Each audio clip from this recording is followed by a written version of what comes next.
What it do, YouTube? It's your boy again, Chris, with some more Chris Wrestling Views. Today, you guys, I'm going to be doing the WWE Raw review and reaction video today. So WWE Raw opens up this show, basically with Randy Orton, and he basically talked about last week.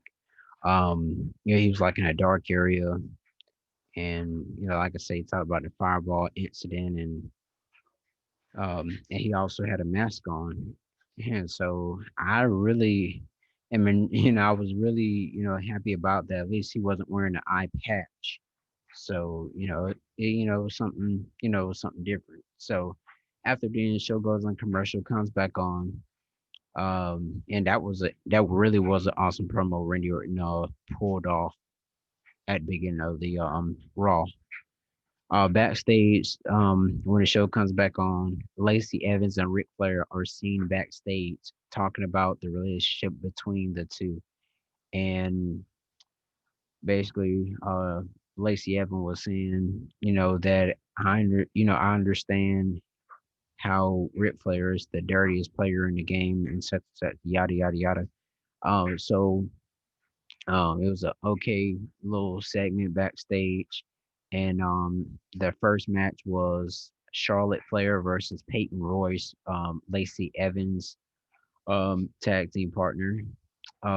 Lacey Evans came out and tried to distract Charlotte Flair by wearing the robe, that Charlotte wears, and then she almost got distracted and almost got defeated. But then again, Charlotte was taunting Lacey Evans to, come on back out. But she didn't do it.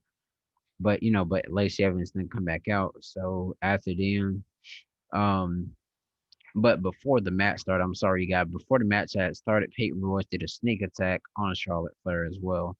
But Charlotte wins by the figure eight, and she wouldn't even let go. She released it, and then she tightened the figure eight back up some more. And so she was basically sending a message to Lacey Evans and saying, "This is what I'm going to do to you." 1 out of 5 stars. I'm gonna have to give this match a two, simply because um, we already know Charlotte Flair is a good wrestler. We already know that Peyton Royce, she's trying to win like a tag team championship or a women's championship. That match, I mean, it was pretty much you already knew who was gonna win and all that good stuff. But with that being said, um, I know it's an okay match for those two, but like I said, I have to give it a two as a rating on that match. It could have been better though.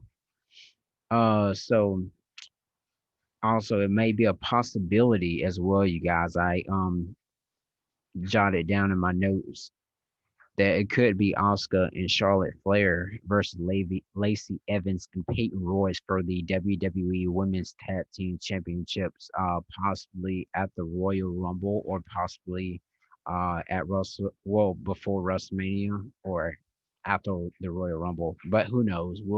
We will definitely see what would happen. So show goes, the commercial comes back on. It was a backstage segment where the Hurt Business was walking in their suits, and then Riddle comes up and starts, cracks jokes as he normally does. And Lashley was saying, it's not good to wear, flip flops as Riddle wears. And Lashley stumps on the foot of Riddle and he was asked by Lindsay Dorado and Grand Metalik, will he be able to compete in the ring, with his foot being injured? And Riddle, Matt Riddle, said, I'll be fine. I'll just put some tape on it. So, it was pretty cool. Show goes on commercial break as of course. Then there's Mace of Retribution versus one half of the New Day members at Xavier Woods. Mace ends up winning with a really stupid finisher. In my opinion, that's what I jotted down in my notes. That it was a really stupid finisher. I don't know what you call it. I just call it a drop. That's all I call it.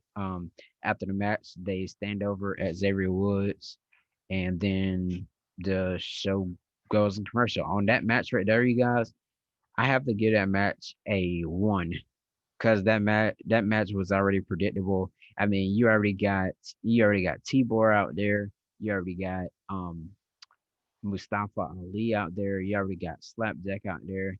I mean, of course, you're gonna have some help with them being on ringside. So the match, um, is what it is. I'm not gonna say it could have been better because it couldn't be. Um, so show goes on commercial. You guys come back on. They were talking about the locations for the next three WrestleManias for the next 3 years. Um, so don't look like really any big changes are going on for WrestleMania, just basically the locations. So they had the thing where Triple H and Stephanie McMahon was at like the little news casting type table. I know you guys probably seen it before. And then they had Sasha Banks, out there, had Sasha Banks on the little thing too. And then they had Hugh Can't See Me, which is John Cena. He was on there too. And so, it was a okay segment, not nothing. I mean, it was an okay little uh thing they were talking about the WrestleMania, but not really. It wasn't really good to me at all, you guys. Um, so they had an in-ring segment where they had Alexa Bliss. She invited Oscar to her playground and was, of course, asked to join her. Alexa nixed a match and she said, Oscar, um, let's want me and you have a match at WrestleMania. And Oscar's all, she was hyped for it and all that good stuff. But then again, um, but then again, Alexa kind of really creeped out Oscar. They had like a rocking horse in the corner. Alexa Bliss walks over to the rocking horse and sits down on it. And I'm like, wow. Show goes on commercial, comes back on. Mandy Rose versus Shayna Baszler. Mandy Rose had Dana Brooke with her. Shayna Baszler had Nia Jax. Um, they were kind of arguing. They were talking about their entering the Royal Rumble, and Shayna Baszler was like, even if it comes down to my tag team partner, I will eliminate her as well, and all that good stuff. Mandy Rose during that match, Mandy Rose ends up getting her arm pulled in like pulled in like in like the number four type position and pull, and Shayna Baszler ends up winning the match. There was a backstage segment with Nia and Shayna Baszler, and they were talking about oh, we're still, they're still owed a WWE Women's Championship rematch that they never got. So they were still arguing about the match and all that good stuff, whatever, and blah blah blah. Then there was a another backstage segment right after that one. Charlotte Flair talks about how people say that she's living off her daddy coattails and get championship matches anytime that she returns, which is definitely true.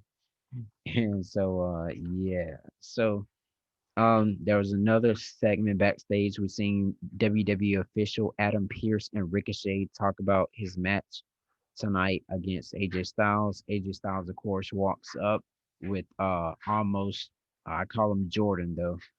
Um, come up and say, come up and talk about just whatever, just smack talk really.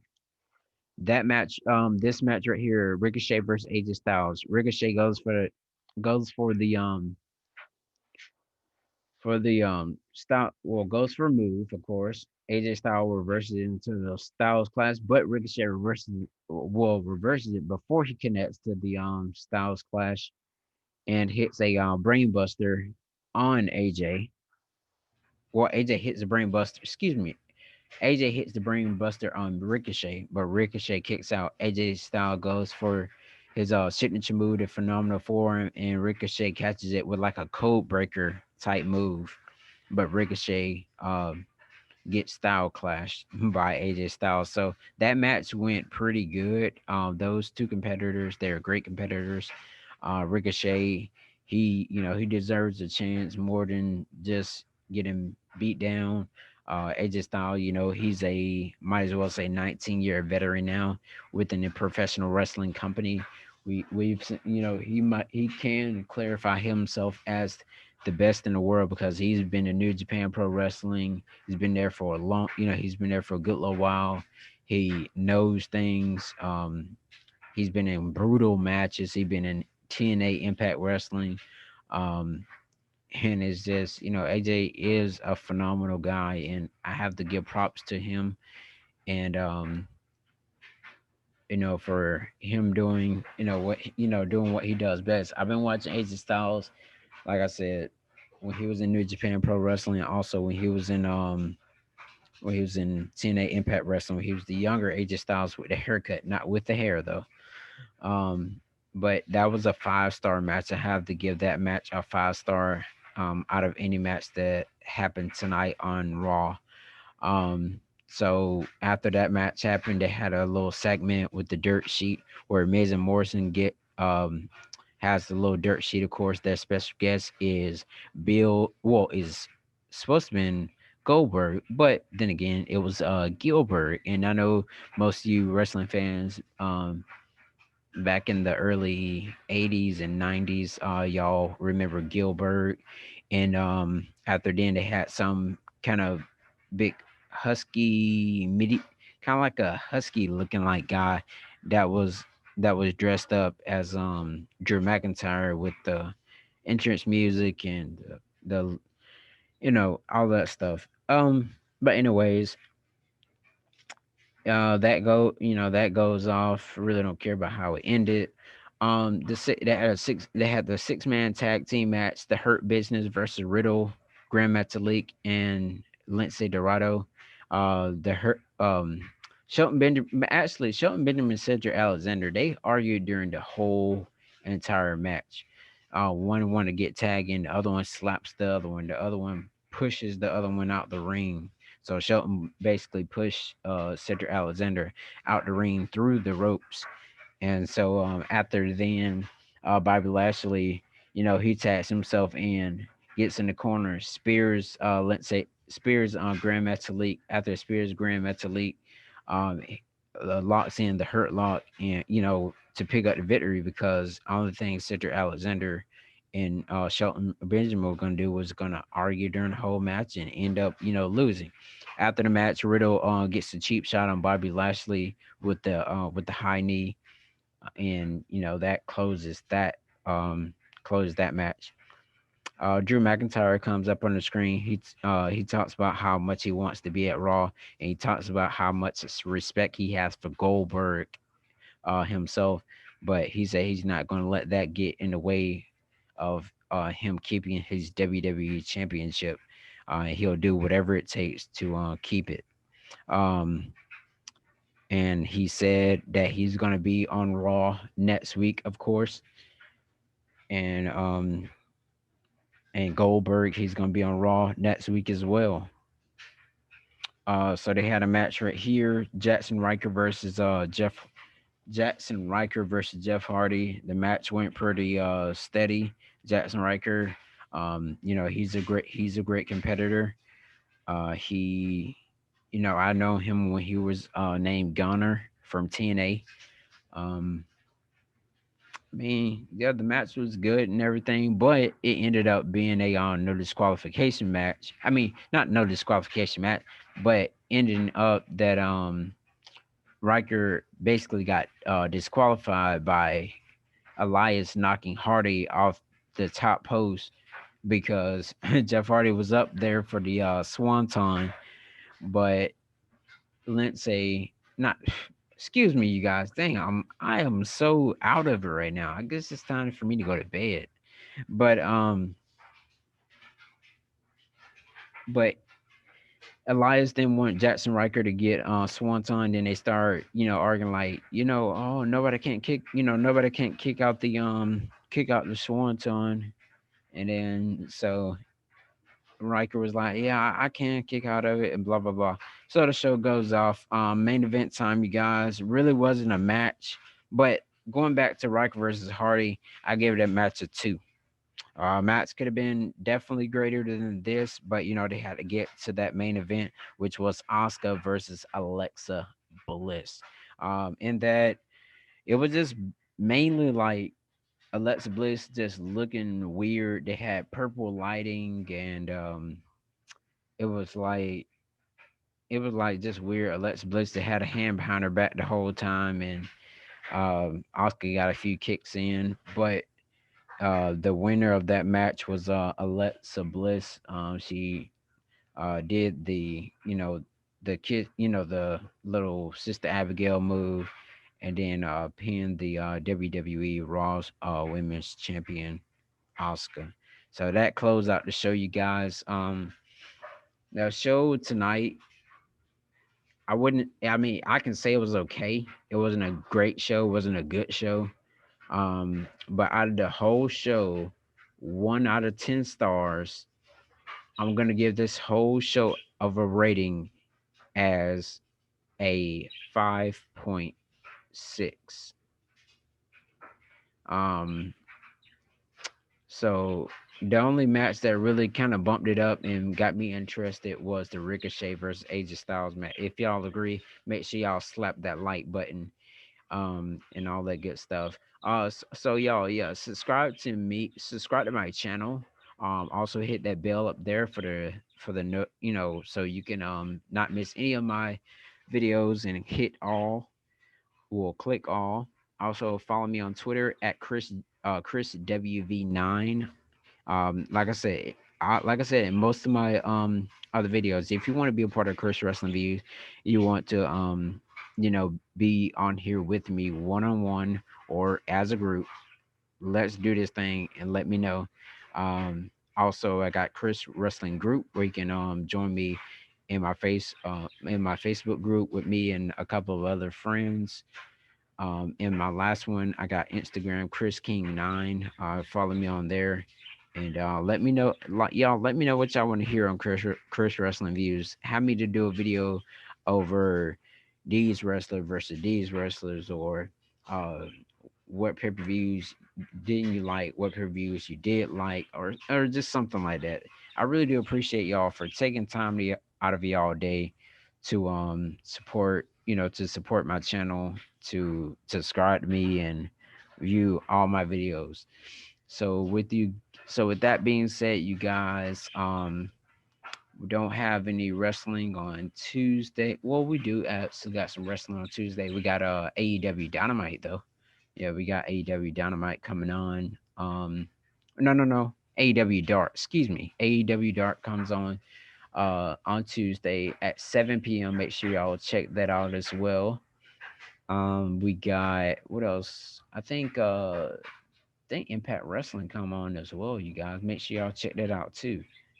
But thank you all for tuning in to Chris Wrestling Views here on YouTube.com.